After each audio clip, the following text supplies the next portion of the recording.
Here are a few people who completely took advantage of the pandemic. Number 4, a family affair.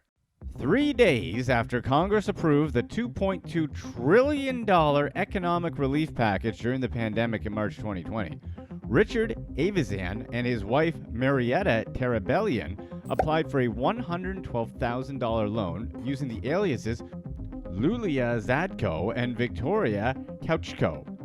The first loan was filed for top quality contracting.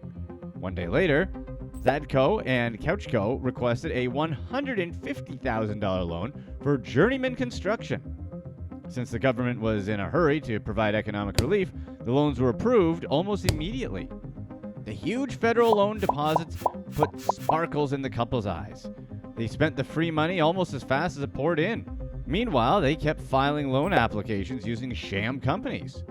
By August 2020, they applied for 151 loans totaling more than $18 million in pandemic relief funds.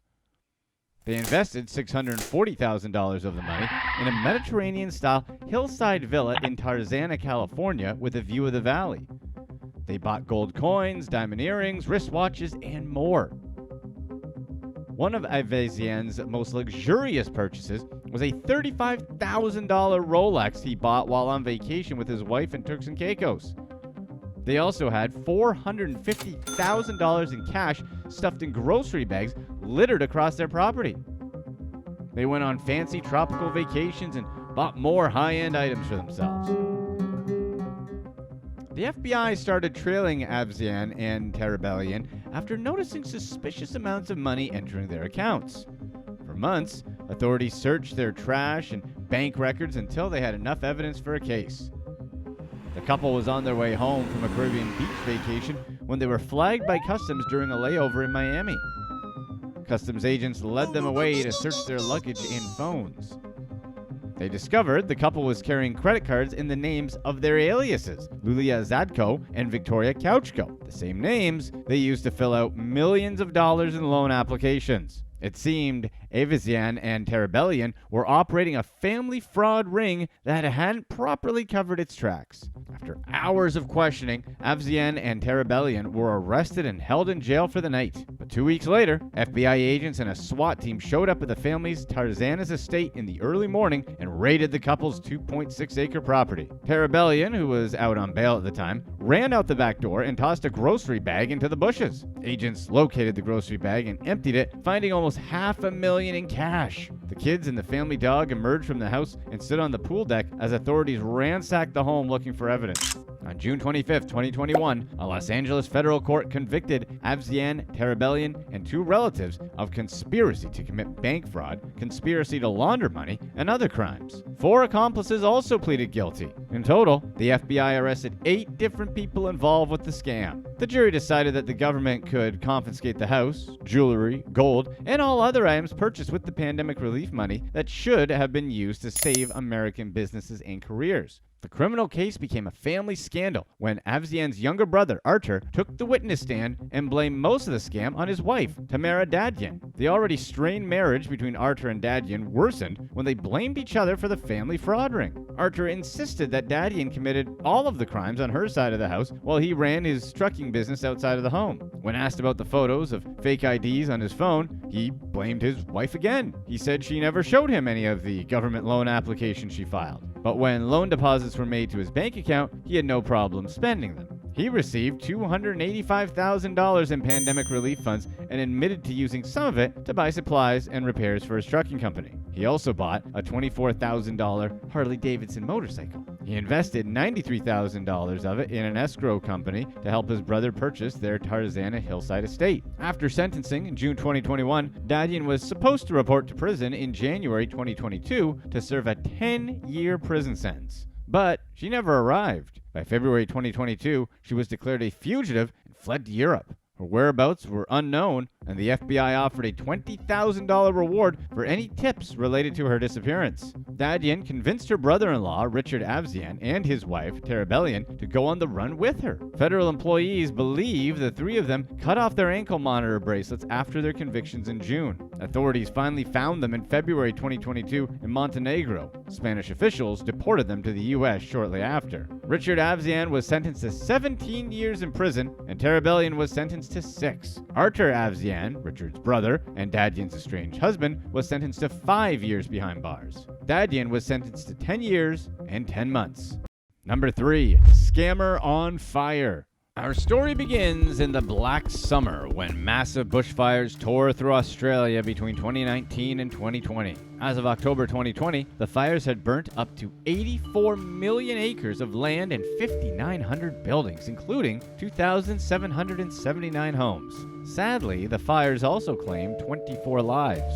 The blaze also affected 3 billion creatures, mostly reptiles. Some species were driven to extinction, while air quality dropped to hazardous levels. An estimated $103 billion was needed to recover property and economic losses. Millions of Australian lives were affected, and the economy suffered endlessly. This only got worse when COVID-19 struck the continent. On January 6, 2020, the federal government allocated $2 billion for brush fire recovery. The money was divided between primary producers, mental health providers, local governments, charities, financial counselors, young people, and other forms of emergency funding to help get Australian citizens back on their feet. But sometimes, the money didn't end up in the right hands. That's where Ellen Howard comes in.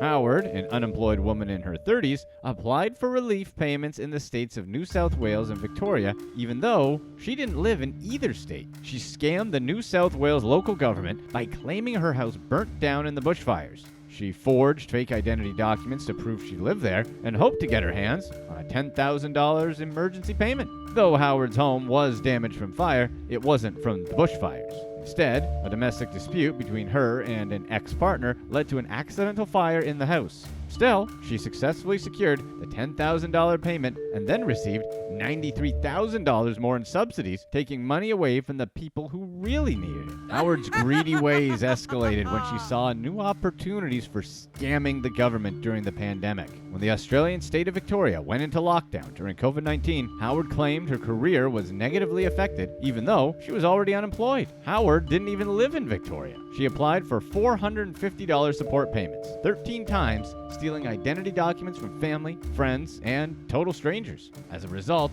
some individuals and businesses couldn't make their claims or receive relief money because the government thought those payments had already been sent out. Howard successfully obtained $104,000 and tried to secure $258,000 more in government and charity disaster relief funding. Howard thought the money was simply there for the taking and received the deposits easily after submitting fraudulent applications. And with that money, she went on shopping sprees, such as buying a new wallet from Louis Vuitton and posting it on Facebook. In all, Howard used multiple bank accounts and email addresses to apply for 34 relief payments. Like all of the other scams, the government finally caught up with her. In November 2020, Howard was arrested and refused bail on 16 charges of dishonestly obtaining financial benefit by deception. Police found a ledger full of email addresses used to file fraudulent loan applicants on her when she was arrested. The prosecutor said Howard was in a world of trouble. She failed to show up to court several times,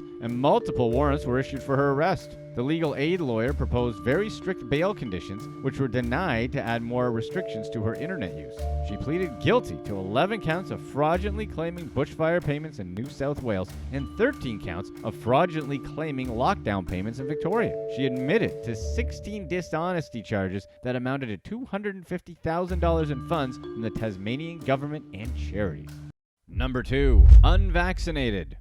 2 New York nurses took advantage of their role in the pandemic and made more than $1.5 million in crafting fake vaccination cards. They obtained real vaccine doses, CDC vaccination cards, and syringes from the New York State Department of Health. However, they skipped the first part of the process, the vaccination part, and went right to the cards. Marissa Uraro wrote out the fake CDC cards, and her boss, Julie Devuano, input the fake information into the New York State Health Department database. Devuano was a nurse practitioner who owned Wild Child Pediatric Healthcare in Amityville, Long Island, where Uraro worked as a nurse. 2 nurses teamed up to sell fake adult vaccination cards for $220 each and children's cards for $85 each. Then they'd enter the information into the New York Health System's website, so it was on record that these patients received the vaccine even though they didn't. The women made over $1.5 million in profits from the scheme. This equates to roughly 6,800 adult vaccination cards or 17,000 pediatric cards. Since they ran a pediatric facility, they probably handed out the cards to entire families. Let's say a family equals 2 adults and 2 kids. That means they handed out fake vaccine cards to about 2,400 families, charging $610 per family. With all these fake cards floating around Long Island, someone probably showed off or talked about what the nurses at Wild Child Pediatric were doing. Not only that, but local businesses noticed an odd number of patients entering Wild Child Pediatric and reported their suspicions to the police. Devuano and Araro's criminal activity was uncovered when they wrote out a fake vaccination card for an undercover detective who never received the jab. Then, police obtained a search warrant for Devuano's home. They discovered nearly $1 million in cash and a ledger showing almost $1.5 million in profits when they entered. The nursing duo apparently ran the scheme since November 2021. They were arrested in January 2022, pleaded not guilty, and released without bail. A third accomplice was receptionist Brooke Hogan, who also was arrested for her help in conducting the fake vaccination card scam. She was charged with felony forgery as well. Plot twist. Devuano's husband is an NYPD officer being investigated for potentially helping his wife fly under the radar and even referring potential customers to her. The Suffolk County District Attorney publicly shamed the nurses for using their jobs to endanger public health, even though they were supposed to be protecting it. And for what? To make a buck? Araro's attorney asked the public to consider his client's career and all of her contributions to healthcare before this scandal. Number 1. The Mayor's Daughter. When the U.S. government announced the PPP program, Tamara Holness decided she wanted a piece of the pie. Tamara, the former mayor of Broward County, Florida's daughter, at the time she owned Holness Consulting Inc., a political consulting firm operating out of South Florida. However, the firm was inactive and had been since 2018. Then, when the government announced the PPP program, Holness Consulting suddenly appeared back on the map. In her online application, Holness said her company employed 18 people and paid out $120,000 in payroll each month during 2019, a year when the business was not operational. In return, Holness got a juicy check for $300,000. All it took were a few fraudulent payroll tax forms and a frantic federal government. However, Holness knew she had to clean the money. So, in a sewed money laundering scheme, she paid 22 different people $1,300 every 2 weeks. They'd cash their checks, pocket $300, and give Holness the other $1,000. The U.S. was ripe with COVID relief fraud. It wasn't long before the COVID-19 Fraud Enforcement Task Force caught up to her. Her lawyer called it an act of desperation rather than greed, saying most of the money went toward taxes and housing arrangements. Still, it didn't change the fact that she lied on her application and swindled money away from businesses that needed it. In the end, a judge sentenced Holness to 20 months in jail and ordered her to pay back the $300,000 she stole. Click to watch one of these next videos. Let us know in the comment section who you think has more credibility, the CDC or the Chinese government.